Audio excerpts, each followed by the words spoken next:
Alderdi jeltzalea gera, alderdi abertzalea, eta Euskadi da gure aberria.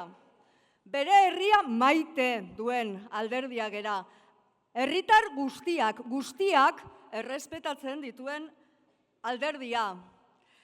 Ekimen politikoan bidegileak eta liderrak garenak. Herri asmoa, herri proiektua bideratzeko sortuak, eta arazoi aurre egiteko, izan arazo txikiak, izan arazo handiak. Horretarako gera sortuak, eta ez inoren interes pertsonalaren zerbitzura egoteko. Eta zein da Eusko Alderdi Jeltzalearen helburu nagusia? Euskal Nazioaren egituratzea eta Euskal Nazioaren garapena.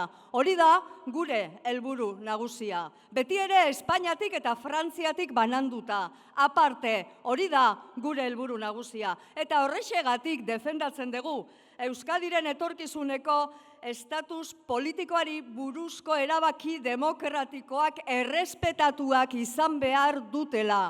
Sinesten dugu horretan. Hori defendatzen dugu.